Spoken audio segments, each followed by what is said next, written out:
নমস্কার বন্ধুরা, এই মুহূর্তে আমি আছি হাওড়া জেলার একটি জনপ্রিয় জনপদ ডোমজুড়ে। আর ডোমজুড়ের মধ্যেই নতুনভাবে তৈরি হচ্ছে একটি আশ্রম, যে আশ্রমটির নাম হচ্ছে শিবসাই আশ্রম। আপনাদেরকে প্রথমে দেখাই এই শিবসাই আশ্রমটিকে। খুব সুন্দর অসাধারণ একটি পরিবেশে প্রায় ধরুন 32 বিঘা জমির ওপর নির্মিত এই বিশাল প্যাসেজ নিয়ে তৈরি হচ্ছে একটি আশ্রম, যে আশ্রম শিবসাই আশ্রম। আপনারা যদি মনে করেন কোনো সময় ছুটি কাটাতে অথবা নিজেদের আধ্যাত্মিক একটু পরিবেশ খুঁজে পাওয়ার জন্য যদি আসেন, তাহলে অবশ্যই চলে আসতে পারেন। কলকাতা থেকে মাত্র 25 কিলোমিটারের মধ্যে এই ডোমজুড়ের শিবসাই আশ্রম।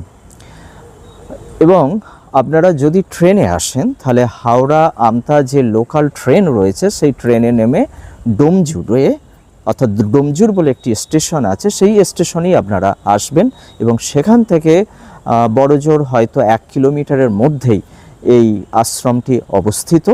অথবা যদি আপনারা বাসে করে আসতে চান, সেক্ষেত্রে হাওড়া থেকে হাওড়া আমতা রোডগামী বা রোডের ওপর যে সমস্ত বাস, যেমন রামপুর, পাঁচারুল, এই সমস্ত বাসে করেও আপনারা ডোমজুড়ের একটি ডিভাইন মার্সি বলে ইংরেজি মাধ্যমের স্কুল আছে, সেই স্টপেজে আপনারা নামবেন এবং সহজেই সেখান থেকে মোটামুটি 500 মিটার দূর হবে এই আশ্রমটি অবস্থিত। তো এই আশ্রমের আরও চারপাশের পরিবেশ আপনাদেরকে দেখাই। দেখুন, যারা দূর থেকে আসবে তাদের জন্য তৈরি হচ্ছে বিভিন্ন ধরনের থাকার বা অতিথি নিবাস, এবং শুনছি যে এখানে বৃদ্ধাশ্রমেরও ব্যবস্থা রয়েছে, যেগুলো সব কিছুই এই মুহূর্তে আন্ডার কনস্ট্রাক্টিং, এবং মনে করা হচ্ছে যে 2027 সালের ফেব্রুয়ারি মাস নাগাদ অল কনস্ট্রাকশনটা পুরো কমপ্লিট হয়ে যাবে।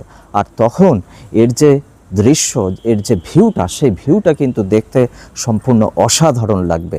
এবং এই আশ্রমের মধ্যে, এই শিবসাই আশ্রমের মধ্যে অনেকগুলি মন্দির রয়েছে, এবং সেই মন্দিরগুলো এক একটি দেবতাদের জন্য এক একটি মন্দির রয়েছে। আপনাদেরকে দেখাই সেই মন্দিরগুলো। এখানে এলে আপনারা দেখতে পাবেন ভগবান শিবের মন্দির। সেই মন্দিরের সামনেটাই আমি আপনাদেরকে নিয়ে যাচ্ছি, আপনারা দেখুন কত সুন্দর লাগবে। এক একটি দেবতার জন্য এক একটি আলাদাভাবে নির্মিত